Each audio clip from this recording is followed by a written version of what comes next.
오늘은 이렇게 훌륭한 고려청자를 만들어내는 기술력 때문에 오히려 실현을 당해야 했던 우리의 도자기와 도공들의 이야기를 해볼까 합니다. 16세기 우리나라에서는 김치를 담아 먹던 막사발이 일본에서는 최고의 찻잔으로 정치 파트너를 인증하는 선물로 통했습니다. 중앙으로부터 하사받은 막사발을 보여주면 쳐들어오던 다른 구역의 다임요가 그냥 돌아갔다고 합니다.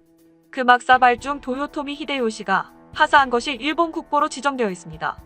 차를 마시는 막사발을 일본에서는 다완이라고 불렀는데요. 차를 마신 후 다완을 감상하는 다회를 한 달에 몇 차례씩 1년에 100회 이상씩 열었습니다. 각 다임요들은 자기 다완을 자랑하기 위해 최고 비싼 다완을 가지려 했고 어떤 다완은 성 하나보다 비쌌다고 합니다. 우리의 김치 막사발을 들고 예술적으로 찬양하는 그들의 모습을 생각하면 하늘에서 떨어진 콜라병을 신성시했던 부시맨의 모습이 자꾸 떠오릅니다. 일본 측에서는 임진왜란과 정유재란을 도자기 전쟁으로 부릅니다. 그들에겐 두 전쟁에서 도자기가 매우 중요했습니다. 도자기에 대한 열망은 갈수록 커진 반면 당시 일본에게 도자기를 굽는 기술은 마치 현대의 우주선을 만드는 기술에 비유될 정도로 감히 흉내도 낼 수 없었기에 두 전쟁 기간 동안 도공 수만 명을 끌고 갔습니다. 뒤처진 기술이나 문물이 있으면 배우려는 게 아니라 그냥 빼앗아가 버리면 된다는 것이 그들의 방식이었습니다. 전쟁에 직접 관련된 사람들이 승전국에 끌려간 경우에는 포로라고 부릅니다. 하지만 전쟁과 전혀 관련 없는 민간인이 끌려간 경우 피로인이라고 부릅니다. 당시 일본의 선교사로 와 있던 서양인들의 눈에 비친 조선 피로인의 모습은 정말 비참했습니다. 남녀노소 할 것 없이 목을 묶어 끌고 가는데 마치 원숭이 떼를 엮어서 걷게 하는 것과 같았고 소나 말을 다루듯 하는 광경은 차마 눈뜨고 볼 수 없었다. 이 피로인들은 대부분 인신매매로 팔려갔으며 피로인 중 특히 도공들은 절대 도망가지도 못하게 철저히 감시했습니다. 일본의 도자기 마을로 유명한 아리타 마을이 있는데요. 이 마을에는 일본 도자기를 처음으로 탄생시킨, 그래서 도신이라고 부르는 조선인 이삼평의 추앙비가 있습니다. 이삼평이 없었다면 이 마을도 없었다며 지금도 기리고 있습니다. 반면 그 마을 산속에는 조선인들의 집단 무덤이 있습니다. 도자기를 만들다 죽으면 소모품 폐기하듯 한 곳에 묻어버린 것입니다. 비석도 제대로 되어 있지 않고 누구 하나 돌보지 않으며 예전부터 현지인들은 산속 가마터에는 출입을 안 했다고 합니다. 납치된 도공 중 일부는 장인으로 사무라이에 준하는 대우를 받았다고 전해지고 있지만 대다수의 도공들은 기술 좋은 노예에 불과했던 것입니다. 마치 군함도에 끌려간 조선인들에게 많은 월급을 주고 좋은 대우를 해줬다고 말하는 것과 같은 것이죠. 국립중앙박물관에 전시되어 있는 한글이 적혀있는 찻잔은 임진왜란 당시 일본에 끌려간 도공이 만든 것으로 추정하고 있습니다. 찻잔의 내용은 밤중에 한국인 동포를 만나러 가는데 개가 짖자 달랬더니 잠잠한 것을 보고 이게도 조선의 개인가 보다 하는 이야기입니다. 하루 종일 일하고 밤이 돼서야 개인 활동을 할 수 있었던, 지친 몸을 쉬는 것보다 조국을 그리워하는 마음이 더 컸기에 동포를 찾아가는 조선 도공들의 향수와 고된 삶을 엿볼 수 있는 대목입니다. 메이지 유신 전까지 일본 수출의 90%를 도자기 수출이 담당했고 도자기로 번 돈이 일본 근대화의 기틀을 마련한 메이지 유신의 종잣돈이 된 것은 틀림없습니다. 우리 조상들의 피를 빨아 일본이 근대화의 기틀을 마련한 것입니다. 조선 도공을 포함한 피로인의 참상은 전쟁을 일으킨 일본이 우리나라 사람들을 강제징용시킨 것과 너무도 닮았습니다.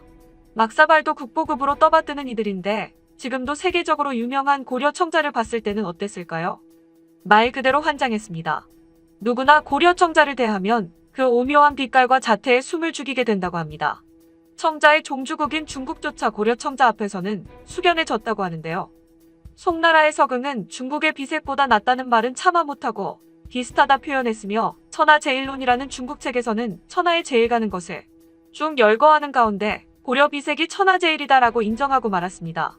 영국의 한박물관 도자기 부장은 최상급의 한국 도자기는 세계 도자기 중에서 가장 우아하고 진실하며 도자기가 가지는 모든 장점을 구비하고 있다라고 칭송하고 있습니다. 현대 도예가들 사이에 지옥을 맛보려면 고려청자를 다루라는 말이 있습니다. 아무리 노력해도 고려청자의 비색을 복원할 수 없어 깊은 좌절을 느끼게 된다는 말로 현대의 기술로도 신비하고 영롱한 고려청자의 빛깔을 재현할 수 없었던 것입니다. 그런데 불가능할 것 같은 고려청자 기술을 마침내 해낸 일본 도예가가 나타났습니다. 다니 슌제이라는 일본 도예가는 고려청자 복원 기술로 다양한 고려청자를 만들어 세계를 놀라게 했습니다. 자신의 작품을 들고 일본과 유럽 각지에서 개인전을 열었으며 일약 고려청자 전문가로 스타덤에 올랐습니다. 그 공을 인정받아 이탈리아와 대만 및 일본 외무성의 표창까지 받았는데요. 가장 기뻐했던 건 일본 정부였습니다. 한국인이 하지 못한 것을 일본인이 해냈다며 일봉에 잔뜩 취했습니다. 하지만 이와 같은 사실을 신문 기사로 본 한 일본 교수에 의해 그의 사기 행각이 드러나게 됩니다. 고려 청자가 쉽게 복원될 리 없다는 것을 알고 있었던 교수는 우리나라의 이 사실을 확인하는 과정에서 이천의 도예인들은 다니 슌제이의 행각을 알게 되었고, 다니 슌제이와 일본 정부에 강하게 항의한 끝에 사기임을 자백받았습니다. 다니 슌제이는 도예가도 아니며 한국 도자기를 일본 애호가들에게 파는 중개업자였습니다. 도자기를 구입하러 이천에 들락거리다가 어느 날 특수도예 복원가로 탈바꿈하고 이천 도예가들에게 자신의 낙관을 넣어 청자를 만들어 달라고 부탁했던 것입니다. 희대의 사기꾼 다니 슌제이는 무릎을 꿇고 사죄를 했고 일본은 국제적 망신을 당했습니다. 조선 통감을 부임했던 이토 히로부미는 대놓고 장무라비 노릇을 하며 조선의 고려 청자를 일본이나 해외로 빼돌려 씨를 말렸습니다. 통감으로 부임한 이토는 순장 풍습에 따라 수많은 고려 청자가 무덤 속에 있는 것을 알고 도굴꾼들을 시켜 고려 청자를 파내어 최고급 뇌물로 뿌리고 다녔습니다. 전국에 안 파헤친 무덤이 없을 정도였으며 남의 나라 조상 무덤을 저리 파헤치니 같은 일본인이 봐도 극악무도한 짓이라고 했을 정도였습니다. 훔쳐온 것을 그대로 선물하고 다녔으며 그중 특히 귀한 것들로만 일본 왕에게 헌납했습니다. 지금 일본 왕실에 보존되어 있는 고려 청자는 이토 히로부미가 갖다 바친 것이라고 합니다.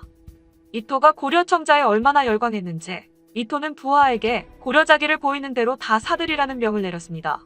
그 부하는 개성과 강화, 장단 등에서 불법 발굴된 고려자기들을 좌에서 우로 100점씩을 손가락으로 지정해 한꺼번에 구입하기도 했으며 어떤 경우에는 한 점포에 고려자기를 싹쓸이 쇼핑하기도 했습니다. 고려 청자 중 가장 수작으로 여겨지는 청자상감 운항문 매병이 있습니다. 우리가 흔히 고려 청자하면 떠오르는 학이 그려진 그 고려 청자로 지금은 우리의 국보이지만 일제시대 때 무신 정권의 최후의 무덤으로 추정되는 묘에서 도굴되어 어느 일본인 골동품상이 가지고 있었습니다. 1935년 한 청년이 매입의사를 밝히자 일본인 골동품상은 2만 원을 제시합니다. 2만 원이면 그 당시 서울 기와집 20채를 살 수 있었는데요. 이는 청자거래에서 유례없는 거금이었지만 이 청년은 눈 하나 깜짝하지 않고 2만 원을 주고 청자를 샀습니다. 이 소식을 들은 일본의 당대 수집가는 매병을 구경하러 바로 현해탄을 건너옵니다. 그 매병을 보는 순간 그 자리에서 2배인 4만 원을 부릅니다. 오히려 주변 사람들이 귀를 의심하며 마른 침만 삼키고 있을 때 청년은 양보해드리지 못해 죄송하다고 이런지하 거절합니다.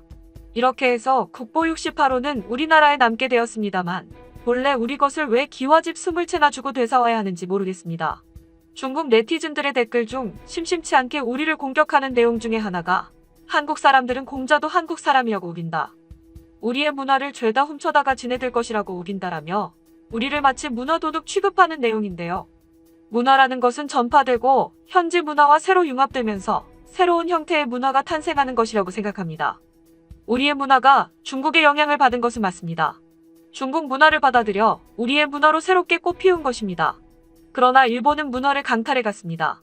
임진왜란과 정유재란을 도자기 전쟁이라고 부른 것처럼 영토를 침공해서 부산물로 문화를 얻은 것이 아니라 처음부터 문화 침탈이 그 목적이었다고 할 수 있습니다. 우리 선조들의 기술력을 갖기 위해 수많은 사람들의 삶을 처참히 짓밟았습니다. 그래서 일본의 도자기의 명성이 한없이 부끄러운 것입니다. 반일 감정을 부추긴다거나 일본팔이라고 생각하기 이전에 우리 선조들은 2번이나 끌려가 비참한 삶을 살았습니다. 사람은 고쳐 쓰는 게 아니라 골라 쓰는 것이라고 했습니다. 사람의 본질은 변하지 않는다는 뜻인데요. 그 3번째 당함이 없기 위해 항상 역사를 자꾸 돌아보고 깨어 있어야 합니다. 게임을 워낙 잘하는 한국인을 두고 게이머들 사이에는 이런 말이 있습니다. 어떤 게임을 한국인들이 못한다면 그 게임은 아직 한국인들이 하지 않은 것이다. 시작하지 않았을 뿐이지 한번 손떼기 시작하면 탁월한 능력을 발휘한다는 말인데요. 도자기에서 중국과 일본에 밀려있던 한국이 세계를 깜짝 놀라게 한 일이 있었습니다. 한국 도자기의 본차이나가 영국 왕실로부터 엘리자베스 1세 여왕의 즉위 60주년 기념 도자기 제작사로 선택된 것입니다. 본차이나의 본고장 영국에서 그것도 왕실에서 인정을 받은 것입니다. 영국 괴지우드, 덴마크 로열 코펜하겐, 일본 노리다케 등 본차이나 빅3를 제치고 선정되었습니다. 본차이나는 1200도의 고온에서 젖소에 정강이 뼈만 태워 정제한 것을 도자기 원료로 사용하고 있습니다. 타지 않게 정강이 뼈를 굽는 것이 관건이라고 합니다. 높은 순도의 뼈가루를 얻을수록 맑은 소리와 단단한 강도의 도자기를 얻을 수 있는데 에밀레 종이 맑은 소리가 나는 것도 사람의 뼈를 갈아 만들었기 때문이라는 설이 있습니다. 한국 도자기의 본차이나는 외국 공관이나 국가들의 기관에 납품하기도 하고 뉴욕이나 영국 등의 유명 백화점에도 진열되어 명품으로 거듭나고 있습니다. 도자기에도 한국 사람들이 손대기 시작한다면 머지않아 K-팝, K-드라마처럼 K-세라믹이 세계를 휩쓸 수도 있을 것입니다. 그럼 지하에 있는 도공들의 한을 조금은 풀 수 있지 않을까요? 끝까지 시청해주셔서 정말 감사합니다. 구독과 좋아요는 영상 제작에 많은 도움이 됩니다.